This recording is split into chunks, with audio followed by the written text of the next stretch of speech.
Conakry, le 8 août 2019. Mesdames, Messieurs, merci de l'attention et bienvenue dans cette édition dont voici le sommaire.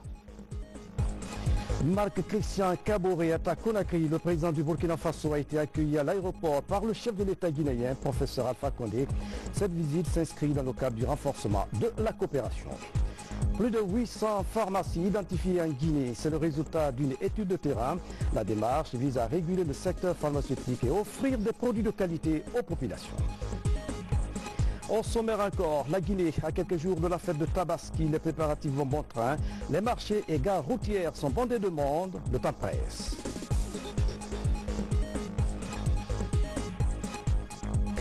Mesdames et messieurs, bonsoir. Le président du Burkina Faso, Marc-Christian Kaboré, est à Conakry pour une visite d'amitié et de travail de 48 heures. Il a été accueilli à l'aéroport international de Conakry-Bessia par le chef de l'État guinéen, professeur Alpha Condé. Mahamadou Bari revient sur les temps forts du cérémonial d'accueil. Regardez. C'est la toute première visite d'amitié et de travail du président Roch Marc-Christian Kaboré en Guinée. Le président burkinabé a été accueilli à sa descente d'avion par son frère et ami, professeur Alpha Condé, tous vêtus de tenue locale.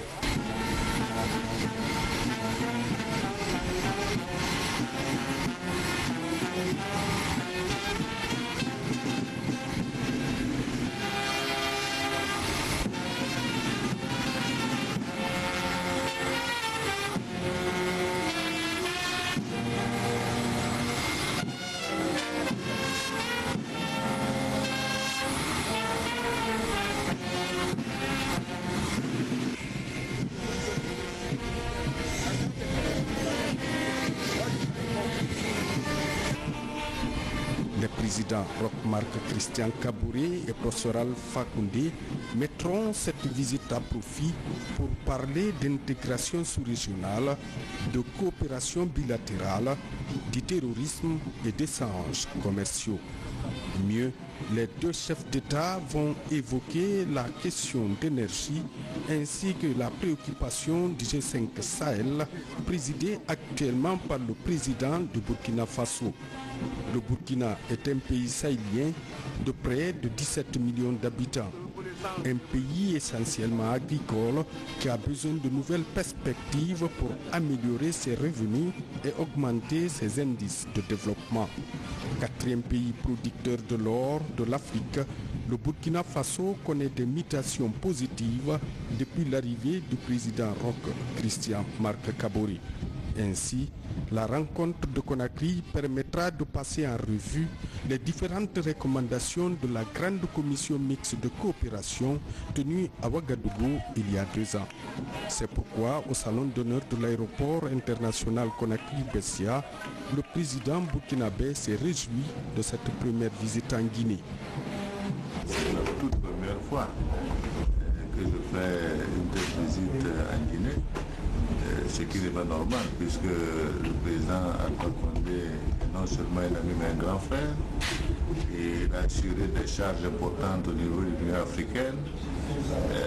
On a toujours promis d'organiser cette visite d'État, donc je pense qu'il était temps quand même que nous puissions l'exécuter parce que nous avons d'une part à discuter de la coopération nécessaire entre nos deux pays, de sa consolidation, mais également des problèmes qui concernent la sous-région et l'Afrique de façon générale. Et également, c'est l'occasion pour moi, non seulement en tant que président du FASO, mais en tant que président du G5 Sahel également, de venir également discuter avec toi sur la question de la lutte contre le terrorisme, qui est un fléau qui mine la sous-région du Sahel. Et nous avons beaucoup apprécié sa contribution toujours permanente à nos côtés dans le cadre de ce combat-là, et je crois que cette visite va nous permettre en tout cas de relancer auprès de nos deux gouvernements la dynamique d'une coopération beaucoup plus forte et d'interpeller également nos hommes d'affaires à pouvoir développer des activités et un tissu économique entre la République de Guinée et le Burkina Faso. Déjà, les deux chefs d'État ont eu un premier tête-à-tête ici à l'aéroport international Conakry-Bessia. Dans l'après-midi de ce jeudi, professeur Alpha Condé et Marc-Christian Kaboré se rendront au port autonome de Conakry et à la Blue Zone de Kaloum, avant de se rendre demain sur les sites de Swapiti et de Kaleta. Justement, le président de la République et son homologue du Burkina Faso ont eu un premier entretien ce matin au palais Sertouria sur plusieurs questions d'intérêt commun, notamment la formation, la sécurité et la culture. Professeur Alpha Condé et son hôte de marque, Marc Christian Kaboré, tiennent à donner un nouvel élan à la coopération entre la Guinée et le Burkina Faso. Le compte rendu est signé de Sanassi Keïta. Première visite du travail et d'amitié du président de la République du Burkina Faso en Guinée. Roch-Marc Christian Kaboré est reçu par son frère et ami, professeur Alpha Condé. Les deux hommes d'État ont longuement discuté de plusieurs sujets d'intérêt commun entre la Guinée et le Burkina Faso, notamment la culture, l'agriculture et la formation.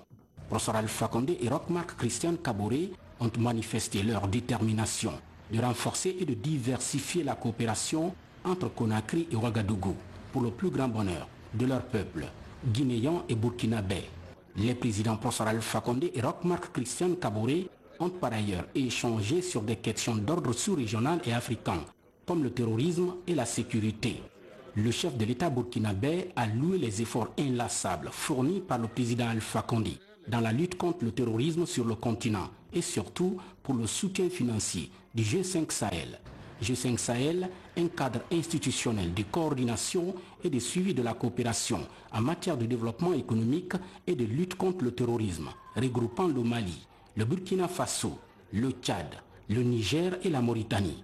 Cette visite de travail et d'amitié de 48 heures du président du Faso, président en exercice du G5 Sahel à Conakry, témoigne ainsi de sa volonté à cimenter les relations d'amitié et de coopération mutuelle qui ont toujours existé entre la Guinée et le Burkina Faso. Après le palais Sertouria, les deux hommes d'État se sont rendus à Blouson de Kaloum, puis au port autonome de Conakry.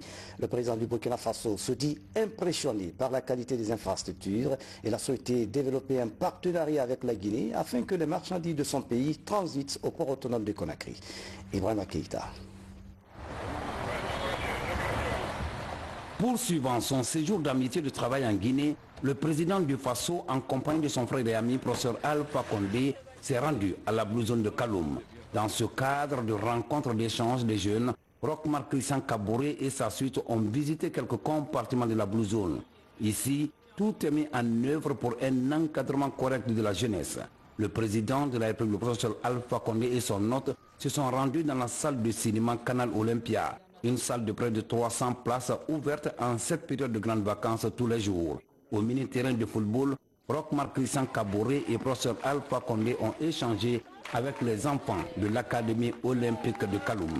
De la Blue Zone de Kaloum, direction le port autonome de Conakry, précisément au parc conteneur. Là, la visite était essentiellement axée sur les innovations apportées à ce niveau. Pour une superficie de 20 hectares, le parc conteneur possède pour la première fois de son histoire 2 portiques sur rail téléguidés, 4 grilles de livraison des conteneurs et 2 grilles Goldwall de 200 tonnes. En tant que pays continental, cette visite est une occasion de montrer la capacité opérationnelle du port autonome de Conakry. En visitant la Blue Zone et le parc conteneur, ce jeudi, Roch-Marc Christian Kaboré s'est dit impressionné et prêt à développer un partenariat avec la Guinée pour le transport des marchandises de son pays. Nous avons vu visiter la Blue Zone parce que vous savez qu'avec le groupe Bolloré, nous avons aussi construit 2 salles de cinéma au Burkina Faso, mais nous n'avons pas de Blue Zone. La Blue Zone pour nous est un cadre approprié pour la jeunesse de Guinée, pour non seulement renforcer leur capacité sportive, puisqu'il y a différents terrains de sport, mais également travailler dans le domaine culturel, puisque la promotion de la culture africaine également est mise au centre de l'exploitation aussi de la salle de cinéma. Donc je voulais dire que c'est un bel exemple de coopération avec le groupe Bolloré et nous ne manquerons pas, à l'instar de cet exemple qui fonctionne sous la base d'énergie, je dirais, renouvelables, qui sont des énergies solaires avec des batteries qui permettent de stocker l'énergie. Nous pensons que c'est une technologie vraiment de dernière génération et je pense qu'il serait bon qu'une telle activité également soit développée dans les autres pays. Le second point, c'est la visite du port. C'est la première fois que je visite le port de Conakry. J'ai vu également là le travail qui a été fait pour améliorer la gestion des conteneurs avec le groupe également toujours Bolloré. Et il y a des projets plus importants pour permettre à des bateaux plus importants de pouvoir accoster à Conakry ici. Et la vision prospective, c'est de faire en sorte que le port de Conakry puisse servir comme base également pour une ville comme Bobo-Dioulasso dans notre pays, au Burkina Faso, parce que Conakry et Bobo se situent à peu près à 600 km, ce qui permettrait de gagner également dans le transport et dans l'efficacité. Et je voudrais féliciter le gouvernement pour les avancées qui sont faites, en tout cas en ce qui concerne le port, en souhaitant que les projets qui sont en cours puissent se réaliser rapidement. Après le parc conteneur, les deux chefs d'État ont eu une tête élargie. Là, il s'agissait de mettre l'accent sur le renforcement des liens d'amitié et de coopération entre la Guinée et le Burkina. Déjà, plusieurs domaines d'intervention sont identifiés. Il s'agit entre autres de l'agriculture, du commerce, de la culture et du transport. Et puis ce communiqué du ministère de la Défense nationale avant de poursuivre cette édition suite à la catastrophe aérienne survenue à Conakry le 6 août 2019, le ministère de la Défense nationale informe que le corps de l'un des deux membres d'équipage a été retrouvé et transféré à la morgue de l'hôpital national Ignace Dine. Il informe par la même occasion que les recherches se poursuivent activement en vue de retrouver le second membre de l'équipage porté disparu. Dans les opérations de secours et de sauvetage, l'aéronef accidenté a été repéré puis remonté à la surface, transporté et sécurisé à la base aérienne principale de Conakry. En cette douloureuse circonstance, le ministre de la Défense nationale présente ses condoléances les plus attristées aux familles éplorées, au président de la République, professeur Alpha Condé, chef des armées, au chef d'état-major général des armées, à l'ensemble des forces de défense et de sécurité, ainsi qu'au peuple de Guinée. 72 heures donc après le crash de l'hélicoptère de l'armée de l'air, l'appareil a été extrait de l'eau et cet après-midi, l'opération s'est déroulée en présence de quelques membres du gouvernement et des autorités militaires. Nous proposons le message du gouvernement à travers le ministre de l'administration du territoire et de la décentralisation. Écoutons le général Bourema Condé au micro du commandant Mohamed Kassi, correspondant de la presse militaire. De Monsieur le Président de la République, qui est aussi celui du gouvernement que dirige Dr Kassory Fofana, c'est d'abord un message de tristesse et de compassion. Deux vaillants soldats de l'armée de l'air guinéenne nous ont été arrachés. Le lieutenant-colonel Diallo et le sous-lieutenant Sekouba Kondé. Que leur âme repose en paix. Cet appareil, au repêchage duquel nous venons d'assister, a rendu d'énormes services à la nation guinéenne. D'énormes services. Je suis un des témoins privilégiés de ce que je viens d'affirmer pour l'avoir plus d'une fois emprunté. Et ironie du sort, avec le même équipage, colonel Diallo et le sous-lieutenant Sekouba Kondé. Monsieur le Président de la République, profondément affligé, adresse aux forces armées guinéennes toute sa compassion et toutes ses condoléances. Également aux deux familles éplorées. Il les rassure tout de même du soutien du peuple de Guinée dans la douleur qui est la leur. Aujourd'hui, autour du ministre d'État à la Défense nationale, toutes les forces de défense guinéennes, réunies également autour du chef d'état-major général des armées, les forces paramilitaires se sont mobilisées. Dans un premier temps, pour apporter le secours qu'il fallait. Tous les efforts ont été déployés.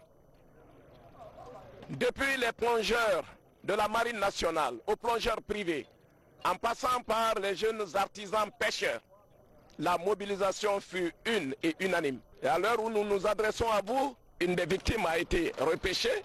Le second élément, parce que Dieu seul sait ce que son sort est au moment où je m'exprime.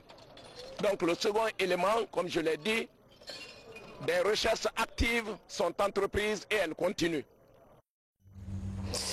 Et puis, le crash de l'hélicoptère de l'armée de l'air suscite douleur et compassion. Nos reporters se sont rendus dans la famille où réside la mère de l'une des victimes. C'est la résignation de la tristesse. Habib Cham. Dans une des pièces de cette morgue du CHU Ignace Dine se trouve allongé un martyr. Un corps a été retrouvé et on est en train de travailler. Le corps est arrivé quand? À quelle heure? Il est arrivé hier, donc on est en train de faire l'autopsie. Le sous-lieutenant Sekou Kondé était l'un des 2 membres de l'équipage de l'hélicoptère qui s'est abîmé le matin du 6 août. Fatoumata Kondé est une mère qui se prépare à faire son deuil dans la douloureuse attente de la probable confirmation de la disparition de son fils. Sekouba a quitté ici un soir. En partant, il m'a dit au revoir maman. J'ai dit au revoir mon fils. Le matin, il dit à son épouse qu'il se rend au service. C'est comme ça qu'il s'en est allé. Aîné d'une famille de 4 enfants, le sous-lieutenant Sekou Kondé incarne des valeurs dont l'amour de la patrie. Il a été en Russie pour une mission. Il en a fait 6 ans. Alors, dès qu'il rentrait, et tout de suite, il s'est mis au travail. Le colonel Abdoulaye Diallo, Sekou Kondé, tous martyrs, et à leur âme. Ils ont servi la nation guinéenne et ils sont morts pour la nation guinéenne. Loin des objectifs des caméras, les unités professionnelles de l'armée ont également retrouvé et remonté l'épave de l'appareil. Mais les opérations de recherche se poursuivent. C'est bien triste.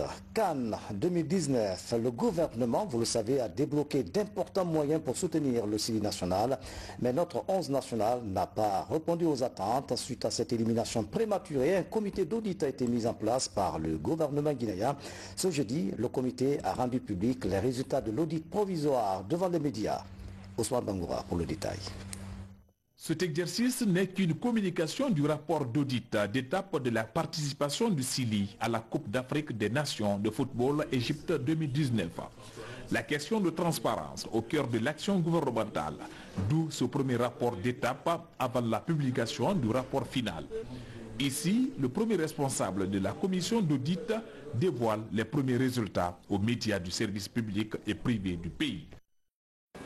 Tirant les premières leçons de notre participation à ce rendez-vous sportif, le Premier ministre, Dr Ibrahima Kassori Fofana, avec l'accord de Monsieur le Président de la République, le professeur Alpha Condé, a instruit le ministre de l'Économie et des Finances de procéder à l'audit financier de la participation de la Guinée à cette CAN.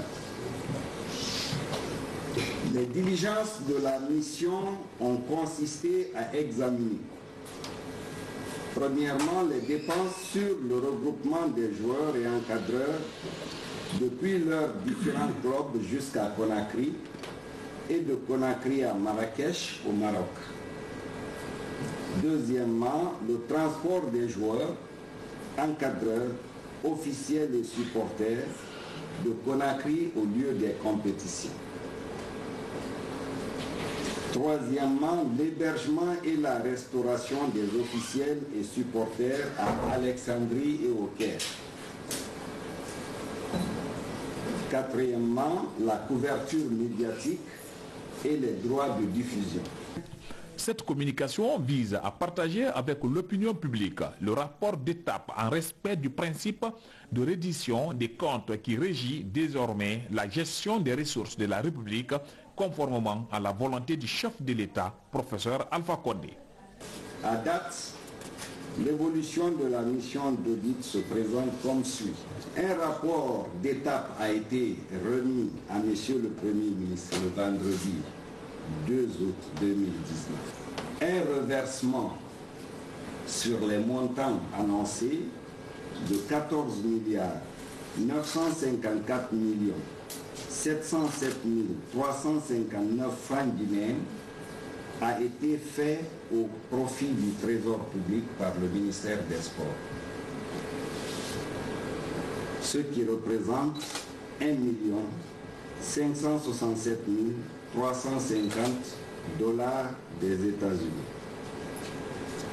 Après avoir pris connaissance du rapport d'étape, le Premier ministre a donné des instructions fermes et précises pour que certaines rubriques soient mieux renseignées et développées. Il s'agit, entre autres, des dépenses prises en charge par la CAF et préfinancées par le gouvernement, de la situation des dépenses effectuées au compte du comité de soutien pour un éventuel remboursement sur les fonds collectés. Le gouvernement Kassori est plus que jamais déterminé à faire toute la lumière sur la gestion des ressources du pays lors de la Coupe d'Afrique des Nations de football Égypte 2019. Voilà, dossier à suivre. Santé, avec le lancement officiel de la nouvelle stratégie avancée de la santé communautaire, elle touchera 11 communes de Dubrika, Forekaria, Bofa et Koya. Ce projet est financé par l'USAID à hauteur de 4 800 000 $ pour une durée de 18 mois. Reportage signé Abraham Christophe Kanté, Aboubakar Yabi. Ces acteurs du système de santé s'imprègnent du nouveau projet de renforcement de stratégie avancée dans les districts sanitaires du pays. Un projet de l'USAID piloté par la structure dénommée Haute Qualité de Services de Santé pour le Développement. Cette initiative en faveur de la santé de la population implique également partenaires techniques et financiers et autres départements sectoriels.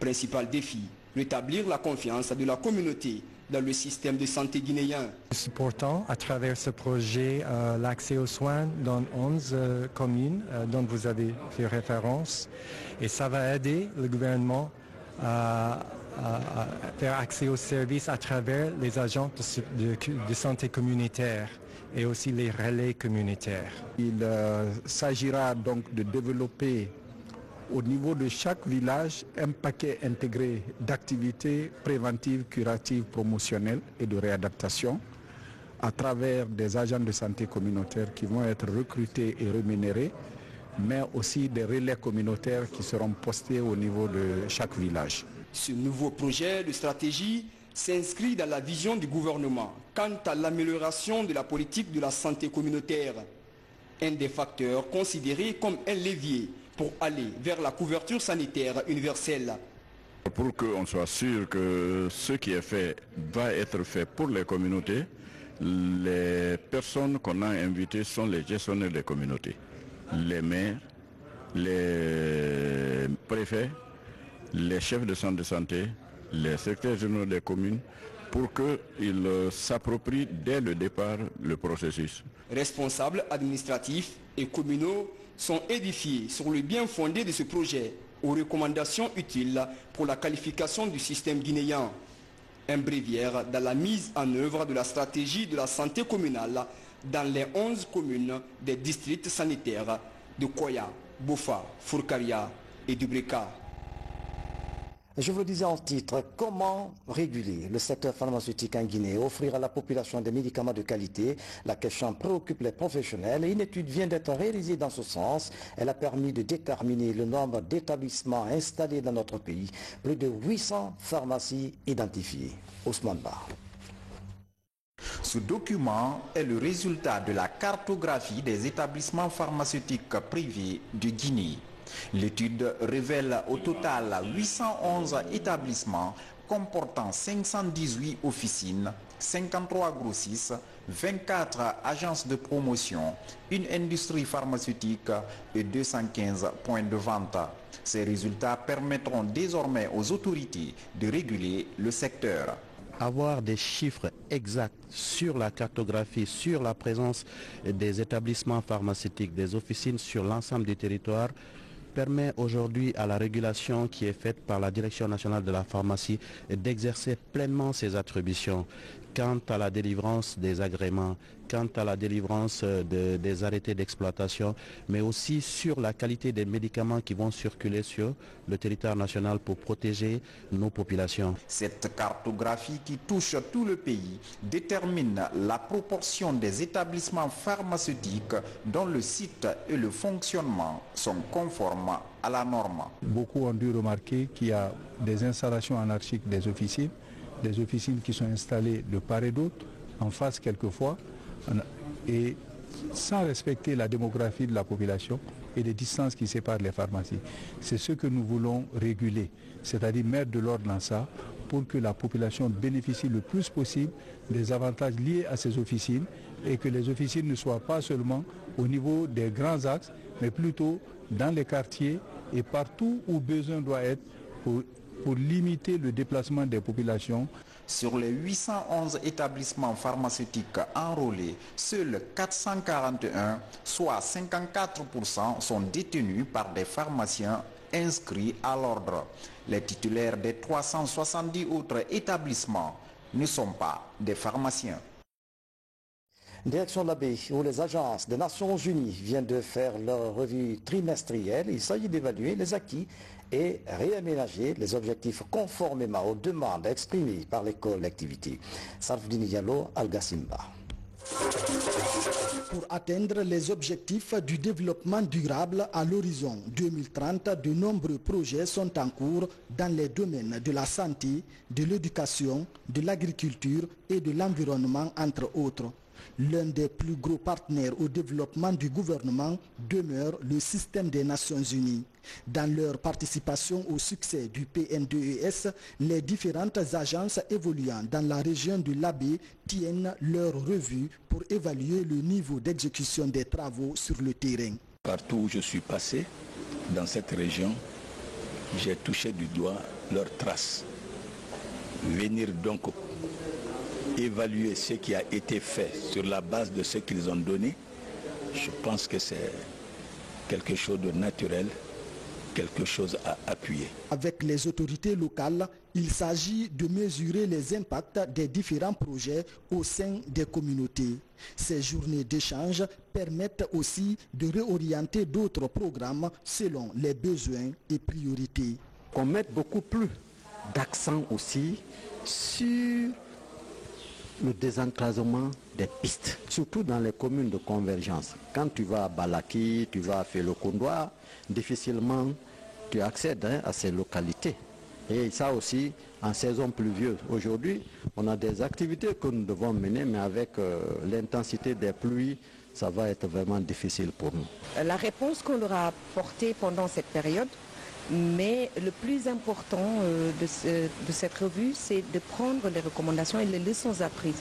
Et les recommandations de l'État guinéen à travers aujourd'hui pour la région de l'Abbé à travers le gouverneur ne sont que bienvenus, les bienvenus pour nous, le système des Nations Unies, parce que nous basons tout sur les priorités de l'État et aussi les besoins fondamentaux des populations que nous assistons. Ces revues régionales se tiennent simultanément dans toutes les régions administratives du pays.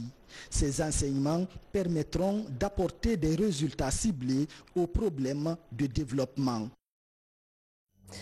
Nous sommes à quelques jours de la fête de Tabaski. Les préparatifs vont bon train. De nombreux Guinéens préfèrent se rendre au village pour célébrer la fête de mouton. Du coup, les gares routières sont bondées de monde, les transporteurs débordés.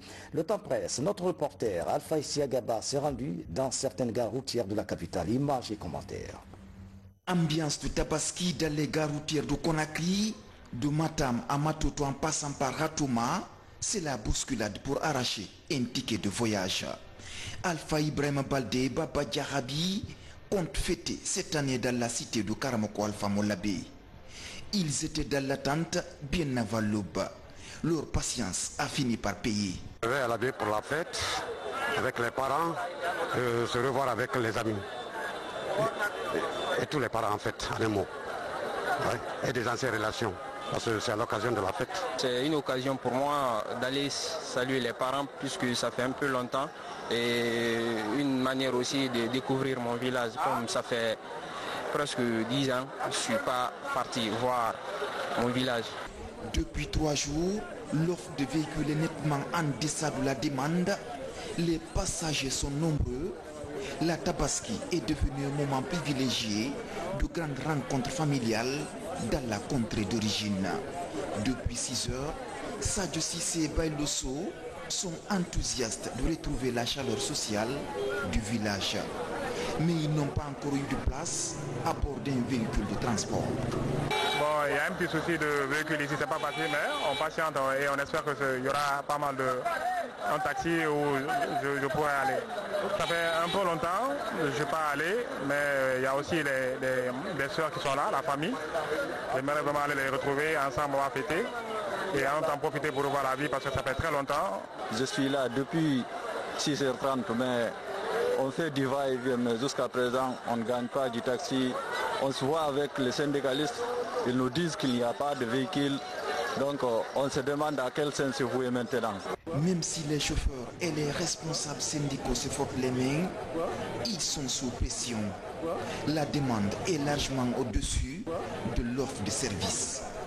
On est prêt pour sortir quoi, si c'est plaît à dire. Je vais aller là-bas pour 5 jours, je retourne en Conakry ici. Il y a un manque de véhicules à l'air, il y a trop de manque de véhicules à l'air là. Des passages et de mauvaises routes comme ça. Parce que pour aller là-bas, c'est difficile à l'air là. On a fait assez à 4 jours pour rentrer là-bas, ou bien 3 jours le minimum, si je n'ai pas tombé panne sur la route. Pour cette année, de multiples activités de réjouissance sont prévues un peu partout à l'intérieur du pays. Une opportunité de se ressourcer et de renouer les liens de solidarité en famille et dans la société. Tabaski est pour beaucoup un moment de sérénité pour repartir sur des bases sûres. En plus bref, le phénomène du changement climatique préoccupe le gouvernement et ses partenaires, notamment le PNUD. Les deux parties optent pour un changement, un renforcement du système d'information et d'alerte précoce à travers une météo fiable.